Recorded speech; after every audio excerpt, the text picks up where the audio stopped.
Hey guys, this is Neeraj and you watching Qtrix 2.0। स्वागत है आप सभी का उत्तराखंड डीएलएड प्रवेश परीक्षा 2024 के तैयारी के डे 7 में। और इस सीरीज में हम लोग कर रहे हैं उत्तराखंड डीएलएड के जो पुराने पेपर्स हैं, प्रीवियस ईयर क्वेश्चन पेपर हैं, उसके मैथ्स के क्वेश्चंस। और इस सीरीज में हमारा टारगेट है कि जो मई 2024 में पेपर होना है डीएलएड का, उसमें हम पूरा स्कोर कर सकें एटलीस्ट मैथ्स में। और बाकी जो सब्जेक्ट्स हैं, टीचिंग एप्टीट्यूड है, रीजनिंग है और जनरल अवेयरनेस है, उसकी प्रिपरेशन आप कर सकते हैं prepadda.in पर जाके फ्री ऑफ कॉस्ट। तो चलिए शुरू करते हैं आज की क्लास, ज़्यादा देरी ना करते हुए। तो आज का जो पहला क्वेश्चन है वो है आपका A/B is equals to 2/3, B/C is equals to 6/5। आपको बताना है A/B/C। बहुत ही कॉमन क्वेश्चन है। तो सबसे पहले रेशियो क्या होता है वो अगर आपको पढ़ना है, डिटेल में पढ़ना है, तो आप जो पुरानी वीडियोज़ है वो देख सकते हैं। लिंक जो है डिस्क्रिप्शन में आपको मिल जाएगा। आपको यहाँ पे निकालना है A/B/C। देखिए कैसे निकलता है। सबसे पहले आपको दिया हुआ है A/B। तो A/B दिया हुआ है 2/3 और B/C आपको दिया हुआ है 6/5। बहुत आसान क्वेश्चन होता है। देखिए, अब एक ही क्वेश्चन में, एक ही रेशियो में आपको B की दो वैल्यू हो सकती है क्या? नहीं हो सकती है ना? तो उसी का हमको यूज करना है। क्या करेंगे हम A/B को यहाँ लिखेंगे ऐसे, A/B, और B के नीचे यहाँ पे B/C, क्योंकि भाई B तो एक ही होगा, है ना? तो अब सेम इसी फॉर्मेट में जो इनकी वैल्यूज दे रखी है उनको भी लिख लेंगे। ठीक है, जैसे कि हमने लिख दिया A/B और B/C। हमें क्या करना है, हमें जो आप B देख रहे हो, B की ऊपर वैल्यू 3 है, नीचे वैल्यू 6 है। क्या B की दो वैल्यू हो सकती है? नहीं हो सकती है। ठीक है, तो हम क्या करेंगे, B की वैल्यू को इक्वल करेंगे। अब इक्वल करने के लिए क्या करना पड़ेगा भाई, ये 3 है, 3 को 6 बना दो, है ना? तो अगर 3 को 6 बनाना है तो इस पूरे रेशियो से आप 2 से मल्टीप्लाई कर दो। तो 2 से अगर इसको मल्टीप्लाई करोगे तो ये हो जाएगा 2 रेशियो, सॉरी, एक सेकेंड, ये हो जाएगा आपका 2 टू ज़ा 4 रेशियो 3 टू ज़ा 6, और नीचे भी आ गया 6/5। नीचे नहीं छेड़ना। अगर नीचे भी एक ऐसा नंबर है तो आपको बैलेंस करना है, भले आपको नीचे भी मल्टीप्लाई करना पड़े। तो देखिए बी की वैल्यू सेम हो गई 6, तो इसको आप लिखेंगे 4/6/5। तो आपका आंसर आ गया, that is option number B. तो इस तरीके से आपको ये वाला क्वेश्चन करना है। जो क्वेश्चंस प्रीवियस ईयर के आ रहे हैं, ऐसे ही आप इनको करते रहेंगे तो आपकी चीजें आपको आते रहेंगी अलग अलग तरीके से। ठीक है, चलो बढ़ते हैं अगले क्वेश्चन की तरफ। तो जो अगला क्वेश्चन हमारा है वो है, यदि पी क्यू आर एस तथा टी 5 क्रमागत विषम संख्याएं हैं तो निम्न में से कौन इनका औसत नहीं है? If P, Q, R, S and T are 5 consecutive odd numbers, then which of the following is not their average?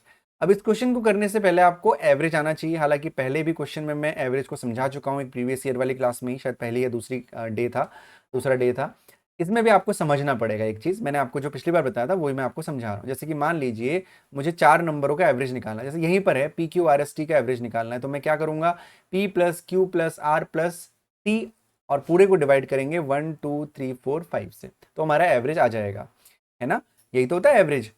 ठीक है, लेकिन अगर कोई क्रमागत संख्या है, ये मैं पहले भी आपसे डिस्कस कर चुका हूं कि अगर क्रमागत संख्या, जैसे कि मान लीजिए अगर मुझे एवरेज निकालना है 2 3 4 5 6, ठीक है, तो मुझे अगर एवरेज निकालना है इन सब का, तो मैं पहले क्या करता हूं, ये नंबर्स का डिफरेंस चेक करूंगा। तो डिफरेंस सबका 1 1 डिफरेंस है, यानी अगर डिफरेंस सेम हुआ, यानी कंजिकेटिव डिफरेंस सेम का मतलब कंजिकेटिव नंबर्स हुए, क्रमागत संख्याएं हुई, तो इसका जो एवरेज होता है, हालांकि आप वैसे भी निकाल सकते हो 2+3+4+5+6/1 2 3 4 5, तो भी आपका आंसर सही आएगा। लेकिन आपको वो करने की जरूरत ही नहीं है। अगर कंजिकेटिव नंबर्स हैं तो जो बीच वाला नंबर होता है वो आपका एवरेज होता है।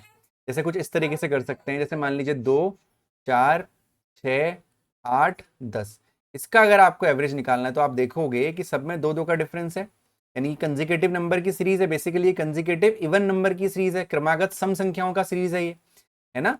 तो क्रमागत सम संख्याओं की सीरीज है। अगर आपको जनरली एवरेज निकालना है तो आप क्या करोगे, 2+4+6+8+10/5, आंसर आपका आ जाएगा। लेकिन जब आप वैसे भी आंसर निकालोगे तो आंसर आपका 6 ही आएगा।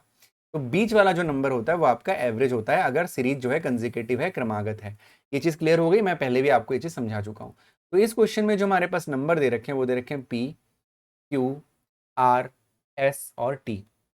ठीक है, 5 क्रमागत विषम संख्या है, तो निम्न में से कौन इनका औसत नहीं है? Which one of the not is the average? कौन सा एवरेज नहीं है? तो देखिए सबसे पहला है P। हम करके देखते हैं कि हमारे पास एवरेज के कितने ऑप्शन है। पहला ऑप्शन पहला ऑप्शन क्या है कि इन सबको जोड़ना, P plus Q plus R plus T upon क्या 1 2 3 4 5। तो भैया पांचवा जो C है ये तो हमारा एवरेज है, बोल सकते हैं हम। दूसरा ऑप्शन क्या क्या बोला है कि 5 क्रमागत विषम संख्याएं हैं। तो क्रमागत विषम संख्याएं कंसेक्यूटिव नंबर की सीरीज है, तो कंसेक्यूटिव नंबर की सीरीज अगर है तो जो बीच वाला नंबर होता है वो हमेशा एवरेज होता है, यानी जो R है वो भी आपका एवरेज है। ठीक है, R भी आपका एवरेज हो गया। अब बचा A और D। ठीक है, अब यहाँ पे A है P प्लस 4 और D है P Q R S T upon 5। तो सबसे इंपॉर्टेंट बात पता है क्या है, अब यहाँ पे अगर आपको A समझ में नहीं भी आ रहा है ना कि P प्लस 4 कैसे आया, तो भी आपको घबराने की आवश्यकता नहीं है। क्यों? आपका आंसर सीधे सीधे यहाँ पे डी ही हो जाएगा, P Q R S T upon 5। क्यों? क्योंकि इन सब के मल्टीप्लीकेशन को 5 से डिवाइड करने पे इनका एवरेज कभी नहीं निकल सकता।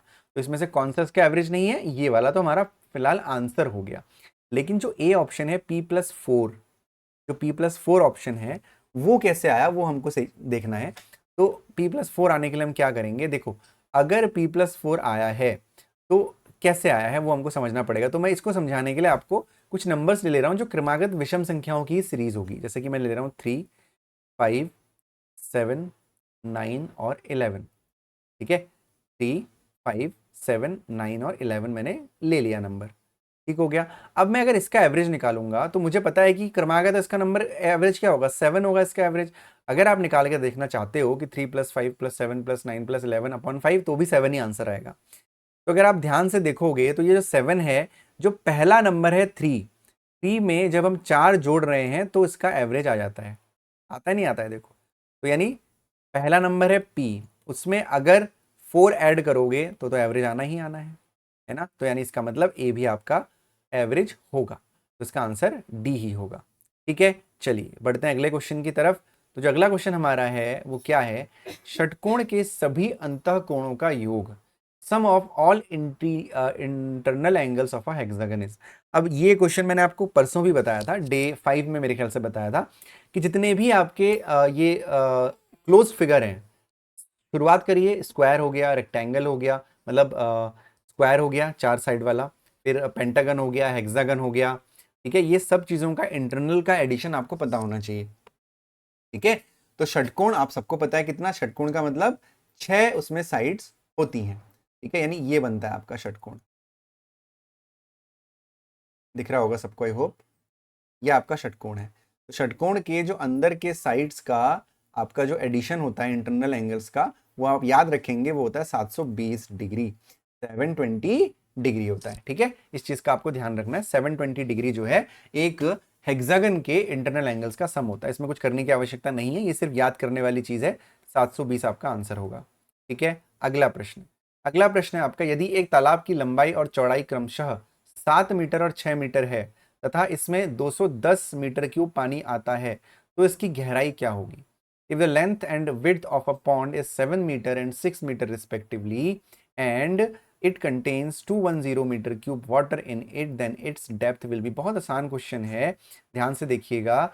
यदि एक तालाब की लंबाई और चौड़ाई है ना, लेंथ और विड्थ अगर 7 मीटर और 6 मीटर है आपसे बोला गया, तो आपको बताना। अब तालाब कैसा होगा, तालाब एक घनाभ होगा। घनाभ मैंने आपको इससे पहले क्लासेस में बता रखा क्या होता है, जो आपका रेक्टेंगल होता है, जो आयत होता है, उसका 3 डायमेंशनल फिगर। मैं एक बार एक आपको बना के दिखाता हूं।